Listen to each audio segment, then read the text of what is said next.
இதில் கார்த்திக் சிதம்பரம் சொல்றாரு, என்ன சொல்றாரு? எங்கள் அண்ணன் சீமானுக்கு இங்க வீடு இல்ல, இந்த தொகுதி இல்ல, அதனால சாப்பாடு போட்டு விபூதி வச்சு அனுப்புங்கன்னு சொல்றாரு கார்த்திக் சிதம்பரம். இதெல்லாம் பேசுற பேச்சா? ஒரு அரசியல்வாதி பேசுற பேச்சா? என்ன வீடு இல்லைன்னா கொப்பா பா சிதம்பரம் மகாராஷ்டிரால ஜெயிச்சாரு, அவர் அங்க வீடு வச்சிருக்கிறாரா என்ன? அண்ணன் சீமானுக்கு மட்டுமா வீடு இல்ல? இங்க இந்த ஊர்ல இருக்கிற பல லட்சக்கணக்கான இளைஞர்களுக்கு இந்த ஊர்ல வீடு இல்லடா. எல்லாம் வெளியில போயிட்டான், எல்லாம் வெளியில போயிட்டான், வெளியேறி போயிட்டான். எல்லாம் நகரங்களுக்கு, சென்னைக்கு, கோயம்புத்தூருக்கு, திருச்சிக்கு, வெளிநாடுகளுக்கு போயிட்டான். ஏன் போயிட்டான்? ஏன்னா வாழ்றதுக்கு பக்கெட் வழியட்டு வச்சிருக்கடா இந்த ஊரை. 25 வருஷமா உங்க அப்பா ஆண்டு, 10 வருஷமா நீ ஆண்டு. தொழில் நிறுவனங்களை கொண்டு வர வேண்டியதானே? தொகுதி முன்னேற்றத்திற்கான வேலை வாய்ப்புகளை உருவாக்க வேண்டியதானே? யாரா சீமான்? யாரா தமிழ் தேசிய இனத்தினுடைய நம்பிக்கைடா எங்கள் அண்ணன் சீமான். இன உணர்வற்று 2009 லட்சக்கணக்கான மக்களை செத்து விழ கொடுத்து மானரோஷமற்று மழுங்கி கிடந்த ஒரு இடத்திலே அசகாய சூரியனாக எழுந்து என் இன மக்களுக்கு தேசிய உணர்வை ஊட்டி உலகம் முழுவதும் இருக்கக்கூடிய தமிழர்களின் ஆக பெரும் நம்பிக்கையாக இருக்கிற 1000 சூரிய பேரொளி சீமான். வீரமங்கை வேலுநாச்சியாருடைய கணவர் முத்துவடுகநாதர் வெள்ளையர்களால் போரிலே கொல்லப்பட்டு இந்த நிலப்பரப்பு வெள்ளையர்களுடைய ஆளுகைக்குள்ளாக வந்த பிறகு கணவனை இழந்த அந்த பெண் சபதமிட்டது போலவே, சத்தியம் செய்தது போலவே 8 ஆண்டுகள் காத்திருந்து ஐதர் அலியினுடைய உதவியை நாடி இதே வெள்ளையர்களை அடித்து துரத்தி கருவறுத்து இந்த பகுதியை மீண்டும் கைப்பற்றினால் இது வரலாறு. பெரிய இந்திய துணை கண்டத்திலேயே முதலாக அதை செய்த ஒரு பெண் இந்த மண்ணை சார்ந்தவள், இந்த ஊரை சார்ந்தவள். இது இந்த மண்ணுக்குரிய பெருமை, அசைக்க முடியாத பெருமை. இதற்கு முந்தைய காலங்களில் இந்த கல்லல் பகுதி பல்வேறு நாடுகளோடு உலகில் வணிக தொடர்புகளை வைத்திருந்தது. நீங்களும் நானும் நின்று பேசக்கூடிய இந்த மண்தான் வியட்நாமோடு, மலேசியாவோடு, சிங்கப்பூரோடு, இந்தோனேசியாவோடு, உலகின் பல நாடுகளோடு இங்கிருந்து வணிக தொடர்புகள் இருந்தது.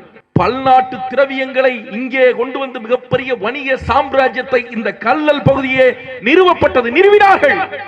அத்தகைய உலகம் முழுவதும் வியாபாரம் செய்த ஒரு பெரும் வணிக தளத்திலே ஒரு பேருந்து நிலையம் கூட சுதந்திர இந்தியாவில் இல்லை என்பது எவ்வளவு கேவலம் என்பதை இந்த பகுதியினுடைய மக்கள் சிந்தித்து பார்க்க வேண்டும்.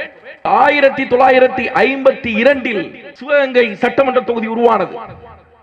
இன்று 2026, கிட்டத்தட்ட 75 ஆண்டுகள், முக்கால் நூற்றாண்டு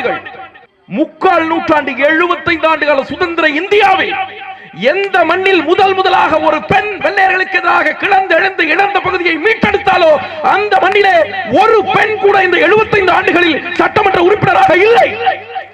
ஏன் 52 ஆரம்பித்து 2026 வரை ஒரே ஒரு பெண் கூட இந்த பகுதியிலே எம்எல்ஏவாக சட்டமன்ற உறுப்பினராக இல்லை. உங்கள் அக்காவோ என் அக்காவோ, உன் அம்மாவோ என் அம்மாவோ, உன் தங்கையோ என் தங்கையோ, உன் பெண்ணோ என் பெண்ணோ, ஏன் ஒரு பெண் இந்த பகுதியிலே சட்டமன்ற உறுப்பினராக இல்லை? இது என்ன வகையான ஆதிக்கம்?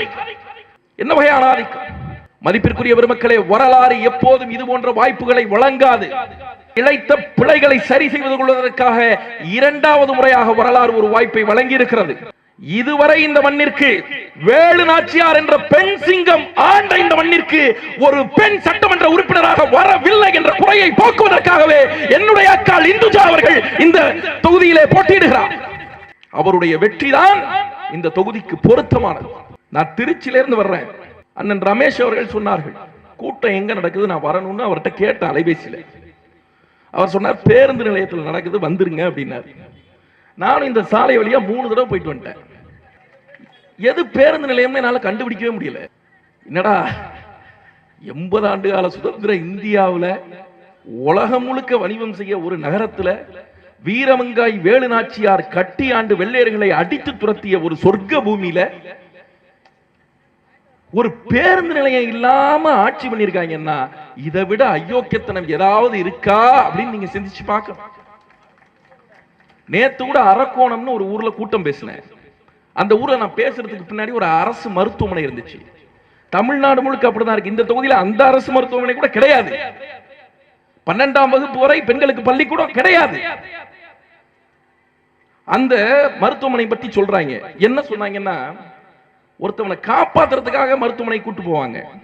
அந்த ஊர்ல அந்த அரசு மருத்துவமனைக்கு எதுக்காக ஒருத்தவனை கூட்டு போவாங்க அப்படின்னா, வாரிசுகளுக்குள்ள சொத்து தகராறு வந்துருச்சு. சீக்கிரம் இவன் மண்டையை போட்டா சொத்தை பிரிச்சுக்கலான்னு நினப்புல இருக்கான் பாருங்க குடும்பத்தான். அந்த குடும்பத்தாலெல்லாம் தான் அப்பா அம்மாவை வயசானவங்கள அந்த ஹாஸ்பிட்டலுக்கு கூட்டு போயிடுறாங்க. கூட்டு போனவன கதை முடிஞ்சிருது, சொத்தை பிரச்சனையை நாம பிரிச்சுக்கிறாங்க. இப்ப இந்த பகுதியை பாருங்களேன், ஏதாவது வளர்ச்சின்னு ஏதாவது ஒண்ணு.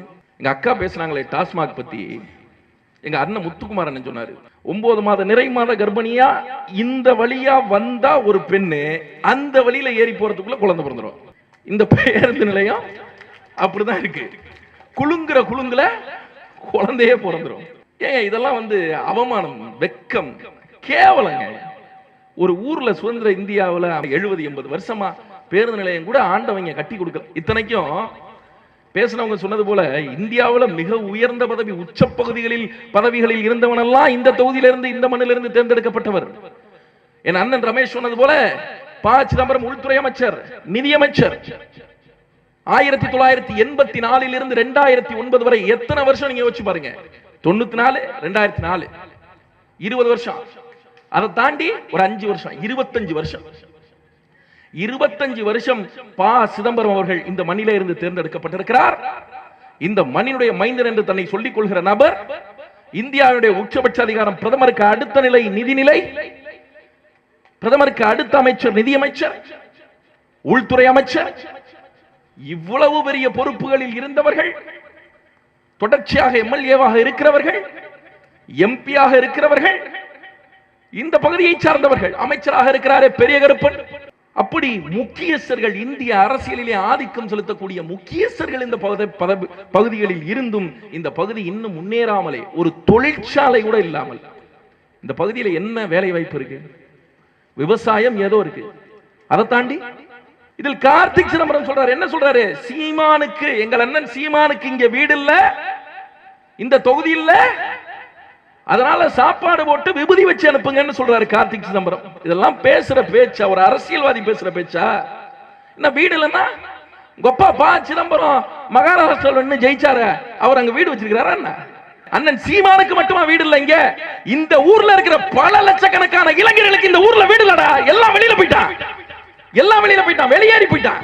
எல்லாம் நகரங்களுக்கு, சென்னைக்கு, கோயம்புத்தூருக்கு, திருச்சிக்கு, வெளிநாடுகளுக்கு போயிட்டான். ஏன் போயிட்டான்?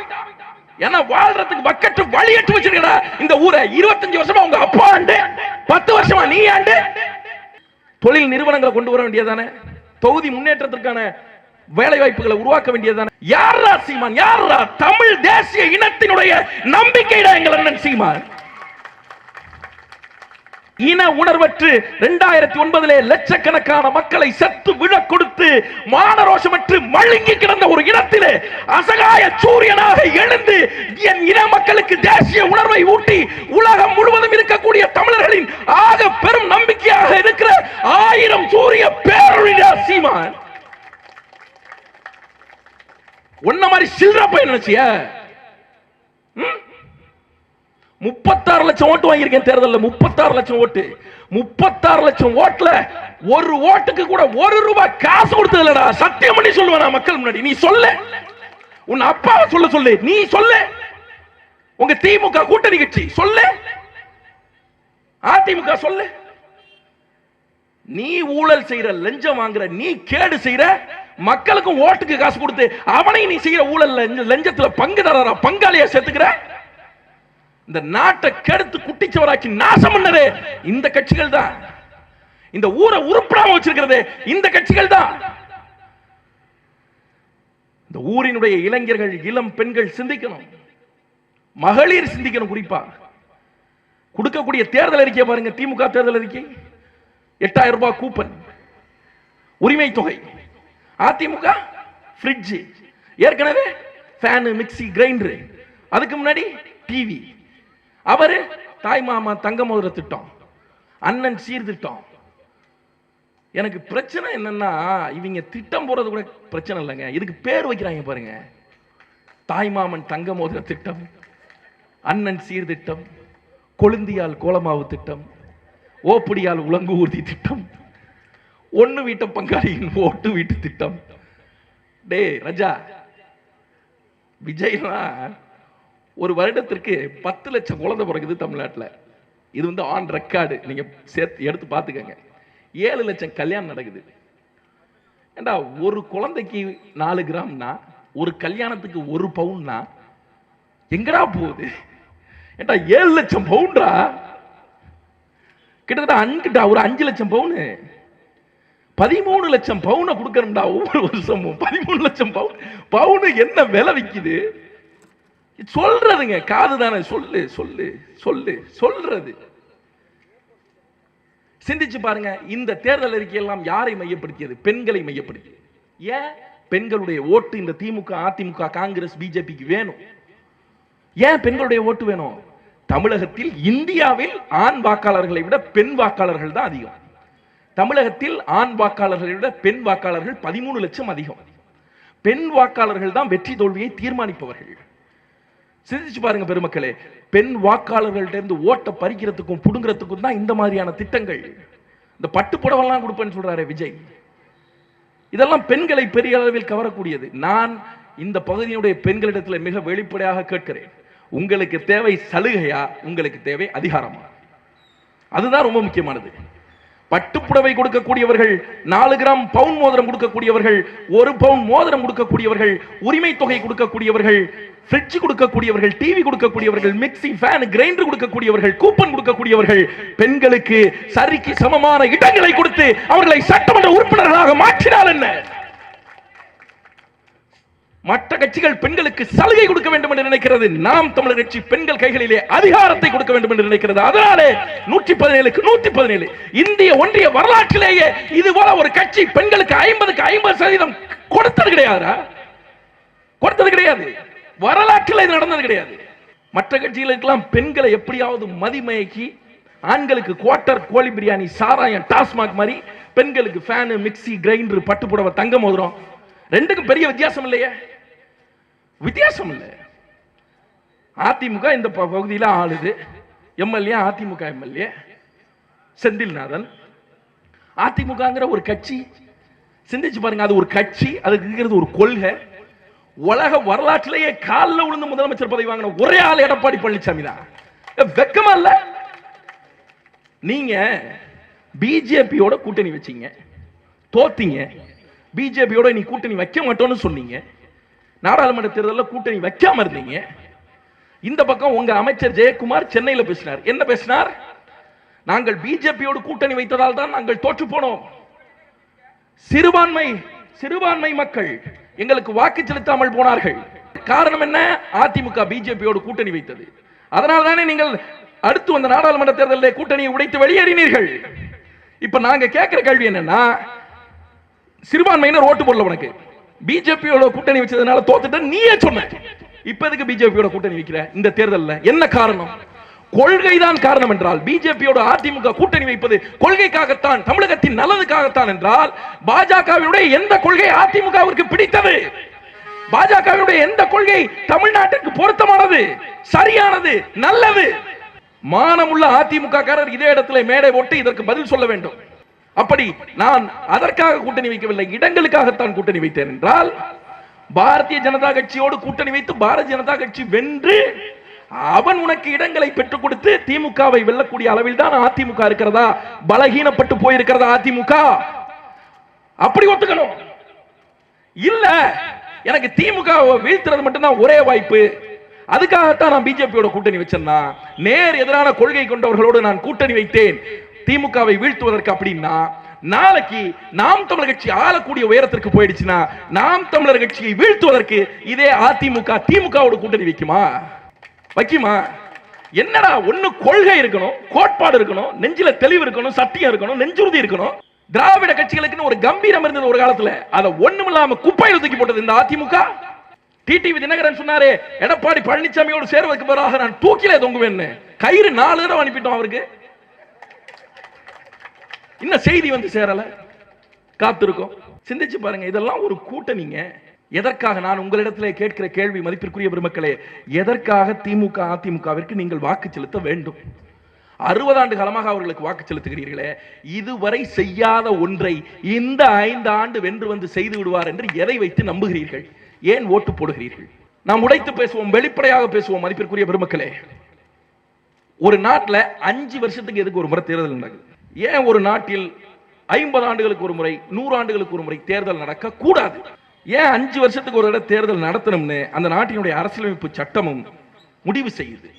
ஏன் 5 ஆண்டுகளுக்கு ஒரு முறை தேர்தல் நடத்தணும் அப்படின்னா, மக்களுக்கு ஒரு வாய்ப்பை கொடுக்கணும். எந்த மாதிரியான வாய்ப்பை கொடுக்கணும் அப்படின்னா, அவர்களை இதுவரை ஆண்டவர்கள் சரியில்லை என்று அவர்கள் நினைத்தால் புதியவர்களை தேர்ந்தெடுப்பதற்காக, புதிய சித்தாந்தங்களை தேர்ந்தெடுப்பதற்காக ஒரு வாய்ப்பாக தேர்தல் 5 ஆண்டுகளுக்கு ஒரு முறை நடத்தப்படுகிறது. ஏன் இது 50 வருஷத்துக்கு 100 வருஷத்துக்கு ஒரு முறை நடத்தப்படக்கூடாதுன்னா, நீங்க அவ்வளவு தூரம் கழிச்சு நடத்துனீங்க அப்படின்னா ஒரே கட்சியினிடத்திலே அதிகாரம் குவிந்து போய்விடும். ஒரே கட்சியினிடத்திலே பொருளும் செல்வமும் ஊழல் செய்த பணமும் ஊடகமும் பலமும் எல்லாமும் கூடி போகும். அந்த கட்சி ஒரு சர்வாதிகார கட்சியாக மாறி போகும். அதில் மிகப்பெரிய ஆபத்து என்னவென்றால், அப்படிப்பட்ட ஒரு கட்சி மக்களை எளிமையாக ஏமாற்றிவிடும். அரசாங்கம் மிக எளிமையாக மக்களை ஏமாற்றிவிடும். ஆக தொடர்ச்சியாக ஒரு இடத்திலே அதிகாரம் குவியக்கூடாது, தொடர்ச்சியாக ஒரு தத்துவமே ஆளக்கூடாது, தொடர்ச்சியாக ஒரே கட்சிக்கோ அல்லது ஒரே தத்துவத்திற்கோ வாய்ப்பளித்தால் மக்கள் ஏமாற்றப்படுவதற்கான வாய்ப்பு இருக்கு என்பதாலே 5 ஆண்டுகளுக்கு ஒரு முறை தேர்தல் நடத்தப்படுகிறது. இதுதான் தேர்தலினுடைய அடிப்படை. ஆனால் நீங்கள் சிந்தித்து பாருங்கள் மதிப்பிற்குரிய பெருமக்களே, இந்த 60 ஆண்டுகளில் 10 ஆண்டுகளுக்கு 2 தடவை என்று இந்த 60 ஆண்டுகளில் எத்தனை முறை தேர்தல் நடந்திருக்கிறது சிந்தித்து பாருங்கள். இத்தனை தேர்தல்களில் மதிப்பிற்குரிய பெருமக்களே, மீண்டும் மீண்டும் திமுக அதிமுகவை தவிர நீங்கள் ஏன் எதை தேர்ந்தெடுத்தீர்கள்? ஏன் மீண்டும் மீண்டும் திராவிடம் என்ற போலி சித்தாந்தத்திற்கு, ஒரு திருட்டு சித்தாந்தத்திற்கு, திராவிட கட்சியான திமுகவிற்கு அதிமுகவிற்கு ஏன் மீண்டும் மீண்டும் ஓட்டு போடுகிறீர்கள்? உங்கள் கைகளிலே இருக்கிற வாக்கு புதியவர்களுக்கு போடட்டுமே, போடலாமே. என்ன கெட்டு போயிருதுன்னு கேட்கிறோம், என்ன குறைஞ்சு போயிருதுன்னு கேட்கிறோம், என்ன பழிபாவம் நடந்துற போகுதுன்னு கேட்கிறோம். ஏன் போட மாட்டேங்கிறீங்க? ஏன் புதிய ஒன்றை தேர்ந்தெடுப்பதில் இவ்வளவு தயக்கம்? எங்களை ஏற்றுக்கொள்வதில் ஏன் இவ்வளவு தாமதம்? 2010 இருந்து 2026 வரைக்கும் 16 வருஷம் நாயாபேகத்துறோம் இந்த தெருவுல, இந்த நாட்டில் நடந்த ஒரு பிரச்சனைக்கு நாம் தமிழர் கட்சி மக்களின் பக்கத்தில் இல்லாமல் இல்லை. அத்தனை பிரச்சனைக்கு களத்தில் நின்றுஇருக்கோம். தேசிய பாதுகாப்பு சட்டம் முதல் NIA முகமை வரை அத்தனை வழக்குகளை வாங்கி இருக்கிறோம். எங்களுடைய தலைமை ஒருங்கிணைப்பாளர் சீமன் மேல 290 வழக்கு, எங்கள் கட்சிக்காரர்கள் மேல குண்டர் சட்டம், தேசிய பாதுகாப்பு சட்டம், அத்தனையும் எதற்காக? மக்களுக்காக நின்ற போராட்ட வழக்குகள் அத்தனையும். திருட்டு வழக்கு இல்ல, ஊழல் செஞ்ச வழக்கு இல்ல, மணல் அள்ளி விற்கிறாங்க. அந்த மாதிரி இந்த தொகுதியில மணல் அள்ளி வித்த வழக்கு கிடையாது. மக்களுக்காக நின்று போராடின வழக்கு, ஸ்டெர்லைட்ல வழக்கு, காவிரி பிரச்சனைல வழக்கு, முல்லை பெரியாற்றுல வழக்கு, பாராட்டுல வழக்கு, தேனியில வழக்கு, நீட்டினோ ஆய்வு மையத்துல வழக்கு, மீத்தேன் எரிகாப்பு எடுப்பு திட்டத்துல வழக்கு, 8 வழிச்சாலையில வழக்கு, எல்லாம் மக்களுடைய பிரச்சனை. மதிப்பிற்குரிய பெருமக்களே, நான் ஒரு நேர்மையான அரசியலை முன்னெடுக்க விரும்புகிறேன். இன்னும் எத்தனை ஆண்டுகளுக்கு எங்களுடைய நேர்மையை நீங்கள் புடம் போட்டு பார்ப்பீர்கள்? 2010 இதே மதுரையில் அறிவிச்சோம். 2010 எம் இனத்தை கொன்றளித்த தேசிய திராவிட கட்சிகளோடு கூட்டணி இல்லை என்று சொன்னோம். 16 ஆண்டுகள் ஆச்சு, இன்று வரைக்கும் இல்லை. எந்த அரசியல்வாதி மக்களிடத்தில் இப்படி சொல்லி அந்த வார்த்தையில உறுதியா நின்றுக்கான்? யோசிச்சு பாருங்க. 1% வச்சிருக்கிற தேமுதிக 10 சீட் வாங்குது, ஒரு ராஜ்யசபா சீட் வாங்குது. கேடு கட்டு போய், கேவலம் கட்டு போய் 4% வச்சிருக்கிற காங்கிரஸ் 28 சீட் வாங்குது. எங்களை விட குறைவாக வாக்கு சதவீதம் வைத்திருக்கிற கம்யூனிஸ்டுகள் 12 சீட் வாங்குது. விடுதலை சிறுத்தைகள் 8 சீட் வாங்குது. 8.22% அங்கீகரிக்கப்பட்ட கட்சி. ஒரு வாக்குக்கு கூட காசு கொடுக்காமல் வாங்கப்பட்ட 36 லட்சம் ஓட்டுகள் அள்ளி கொடுப்பான். கேட்கிறது 30 தொகுதி 40 தொகுதி துணை முதலமைச்சர் பதவி, கோடிக்கணக்கான பணம் கிடைக்கும். முதல் தேர்தல் இருந்து கூட்டணி கூப்பிடுறான். 2011 இருந்து 2014 இருந்து 2016 இருந்து 2019 இருந்து 2021 இருந்து 2 சட்டமன்ற தேர்தல், 2 நாடாளுமன்ற தேர்தல், இடைத்தேர்தல். கூட்டணிக்கு அழைக்காத தேர்தல் இல்ல, கூட்டணிக்கு அழைக்காத கட்சி இல்ல. ஆனா நாங்க போகல. ஏன் போகல? இவர்களை போல 10 சீட்டு 8 சீட்டு ராஜ்யசபா சீட்டு 30 சீட்டு வாங்கி கொண்டு போக முடியாதா? ஏன் போகல? எனக்கு ஓட்டு போடுறானே, நாம் தமிழ் கட்சிக்கு வாக்கு செலுத்துகிறார்களே மக்கள், அவருடைய நம்பிக்கையை நாங்கள் சிதைக்க விரும்பல. எந்த நம்பிக்கையில ஓட்டு போடுறான் என் வாக்காளன்? எந்த நம்பிக்கையில ஓட்டு போடுறான்? இவன் என்னைக்கா இருந்தாலும் எவனோட சேர மாட்டான், என்னைக்கு இருந்தாலும் இந்த ஊழல் பேர்வழிகளோடு கைகோர்க்க மாட்டான், என்னைக்கு இருந்தாலும் இவன் வென்று வருவான். அந்த நம்பிக்கையில ஓட்டும் 36 லட்சம் ஓட்டும். ஒரு நாளும் ஒரு பொழுதும் அந்த நம்பிக்கை இந்த 16 ஆண்டுகளாக எத்தனையோ வாய்ப்பு கிடைத்தும் நாங்கள் வீணடிக்கவில்லை. மக்களுக்கு நேர்மையாக இருந்திருக்கிறோம். இன்னும் எது கொண்டு எங்களை நம்புவதற்கு ஏன் தாமதம்? என்ன சிக்கல்? நான் ஒரு பேரறிஞன் சொல்கிறான், ஒரு நாட்டில் மக்களை ஏமாற்றுவது, ஒரு அரசாங்கம் மக்களை ஏமாற்றுவது மிக சுலபமான காரியம். ஆனால் ஏமாற்றப்பட்டிருக்கிற மக்களிடத்திலே நீ ஏமாற்றப்பட்டிருக்கிறாய் என்று புரிய வைப்பது மிக சிரமமான காரியம் அப்படிங்கிறான். அந்த சிரமமான காரியத்தை தான் இந்த பிள்ளைகள் செஞ்சுக்கிட்டு இருக்கோம். அதனாலதான் எங்களுடைய வெற்றி தாமதப்படுது. ஏமாற்றப்பட்டிருக்கிறார்கள் இந்த மக்கள். இந்த நாட்டில் உங்களுடைய வாக்குகள் தான் எல்லாத்தையும் தீர்மானிக்குது. ஒரு ஜனநாயக நாட்டிற்குள்ள மக்களுடைய வாக்குகள் தான் உச்சபட்ச அதிகாரம் கொண்டது. ஒரு ஜனநாயக நாட்டிற்குள்ளாக மக்கள் கைகளிலே இருக்கக்கூடிய இந்த வாக்குரிமை தான் மதிப்பிற்குரிய பெருமக்களே இந்த நாட்டிலே சமத்துவத்தை உருவாக்குகிறது. அந்த வாக்குரிமை நம் எல்லோருக்கும் உண்டு. ஜனநாயக நாட்டினுடைய சிறப்பம்சம் என்னவென்றால் இந்த நாட்டிற்குள்ளாக நாம் அனைவரும் ஒன்று என்றே எண்ணப்படுகிறோம். ஒன்றுக்கு மேலே யாருமே எண்ணப்படுவதில்லை. வாக்குரிமையினுடைய அடிப்படையில் இந்த நாட்டிலே உச்சபட்ச பணக்காரனாக இருக்கிறானே அம்பானி அதானி, அவனுக்கும் ஒரு ஓட்டு தான். அந்த மூலையிலே நின்று வேடிக்கை பார்க்கிறார் என்னுடைய அண்ணன், அவருக்கும் ஒரு ஓட்டு தான். இந்த நாட்டிலே பிரதமருக்கும் குடியரசுத் தலைவருக்கும் ஒரு ஓட்டு தான். இருக்கையிலே அமர்ந்திருக்கிறாளே என்னுடைய அக்கால், அவளுக்கும் ஒரு ஓட்டு தான். இங்கே எல்லோருக்கும் ஒரு ஓட்டு தான்.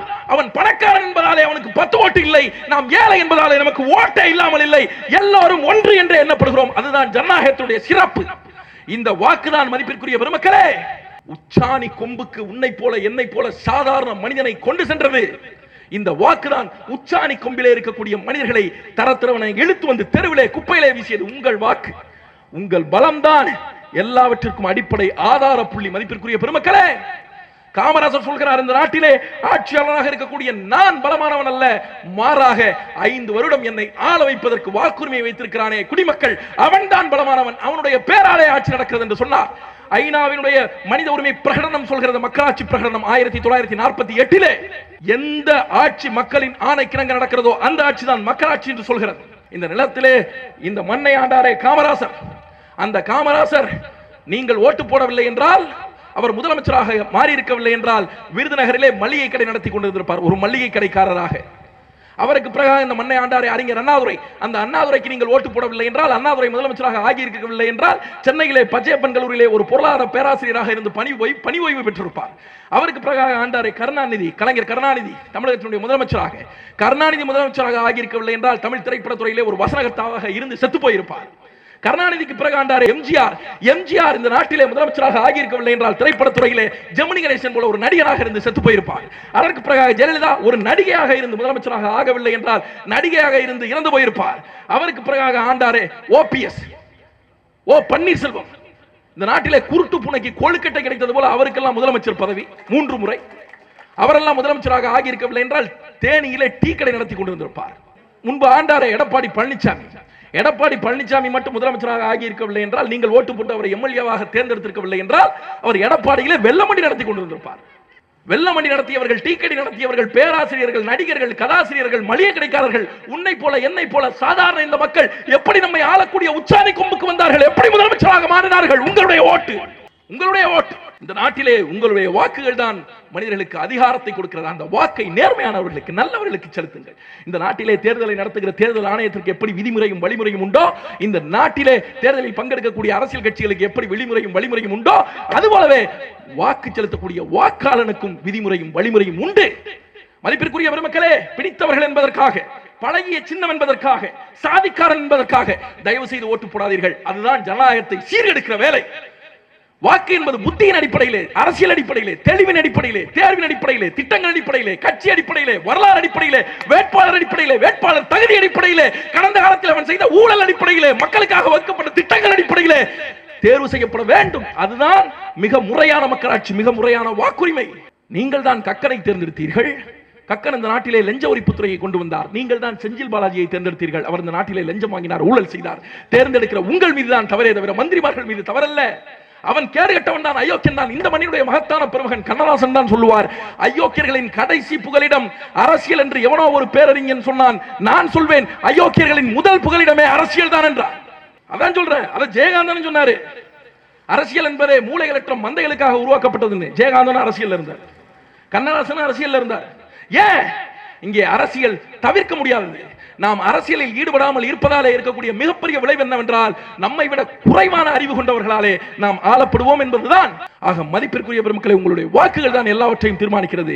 இந்த முறை உங்களுடைய வாக்கை ஒரே ஒரு முறை மாற்றி போடுங்கள். நான் உங்களுக்கு வெளிப்படையாக சொல்லுவேன், நேர்மையோடு, உள்ள தூய்மையோடு, தெளிவோடு, இனப்பற்றோடு நிற்கக்கூடிய நாங்கள் ஆட்சிக்கு வர வேண்டும் என்று விருப்பப்பட்டால் நீங்கள் எங்களுக்கு ஓட்டு போட வேண்டும். மாறாக மீண்டும் ஒருமுறை திமுக, அதிமுக, காங்கிரசுக்கு நாங்கள் வாய்ப்பை கொடுக்க போகிறோம் என்றால் அவர்கள் திருந்துவார்கள் என்று நீங்கள் நினைத்தால் அப்பொழுதும் நீங்கள் எங்களுக்கு தான் ஓட்டு போட வேண்டும். உங்களுக்கு வேற வழி வாய்ப்பே கிடையாது. ஏன்னா நீங்க எங்களுக்கு ஓட்டு போட்டு 10 இடம் 20 இடம் நாங்க வென்று சட்டமன்றத்துக்குள்ள போனாலோ, எங்களுடைய வாக்குச்சதவீதம் அதிகரித்தாலோ, ஒரு புதிய சித்தாந்தம், புதிய கட்சி எழுந்து வருகிறது, இடங்களை கைப்பற்றுகிறது, விட்டால் அவன் ஆட்சி அதிகாரத்தை பிடித்து விடுவான் என்ற பயத்திலே அவன் தன்னை சரி செய்து கொள்வதற்கான வாய்ப்பு இருக்கு. அந்த பயத்தை மற்ற கட்சிகளுக்கு உருவாக்க வேண்டியாவது நீங்கள் எங்களுக்கு வாக்கு போடுங்கள். மதிப்பிற்குரிய பெருமக்களே, திமுகவை நம்பாதீர்கள், அதிமுகவை நம்பாதீர்கள், கேடு கட்டவர்கள். எனக்கா பேசினாலே டாஸ்மாக் பிரச்சனை பற்றி குடிச்சிட்டு நட் ரோட்ல அம்மனமாக கிடக்கிறான், அந்த வழியா தான் அக்காவும் தங்கச்சியும் போறா. ஏன் மூட முடியல டாஸ்மாக்? ஏன்னா இவன் பொருளாதாரமே சாராய பொருளாதாரம். மூடிட்டா நாடு தலைகீழ போயிடும், விழுந்துரும். இந்த நாட்டில் யாரா குடிக்கல? எல்லாரும் குடிக்கிறான்டா. மருத்துவர் குடிக்கிறான், வழக்கறிஞர் குடிக்கிறான், ஓட்டுநர் குடிக்கிறான், சித்தால் குடிக்கிறான், கொத்தனார் குடிக்கிறான், கையால் குடிக்கிறான், மேயர் குடிக்கிறான், மேஸ்திரி குடிக்கிறான், எலக்ட்ரீஷியன் குடிக்கிறான், தண்ணியன் போடுறவன் குடிக்கிறான், வண்டியில் இருக்கிறவன் குடிக்கிறான், போலீஸ் குடிக்கிறான், எல்லாரும் தான் குடிக்கிறான், அரசியல்வாதி குடிக்கிறான். குடி ஒரு சர்வரோக நிவாரணி ஆயிடுச்சு எல்லா பிரச்சனைக்கும். எல்லாரும் குடிக்கிறாங்க. நகைச்சுவையா சொல்லுவாங்க, ஒரு குடிகாரன் ராத்திரி 12 மணிக்கு நல்லா நிறைய போதையில போய் டாக்டர் வீட்டு கதவு தட்டி இருக்கான். ரொம்ப நேரம் தட்டி டாக்டர் திறந்திருக்காரு. திறந்த உடனே இந்த குடிகாரன் நல்லா தள்ளாடிக்கிட்டே டாக்டர் கிட்ட, டாக்டர் டாக்டர் எனக்கு எல்லாம் 2 தெரியுது டாக்டர் அப்படின்னு இருக்கான். அதுக்கு டாக்டர் திருப்பிக்கிட்டு, அதை சொல்றதுக்கு எதுக்குப்பா 4 பேர் வந்தீங்க அப்படின்னு இருக்காரு. இவன் 2 ரவுண்டு போட்டிருக்கான், அவன் 4 ரவுண்டு போட்டிருக்கான் டாக்டர். அந்த அளவுக்கு ஆயிடுச்சு சமூகம். இதை மாற்றணும்.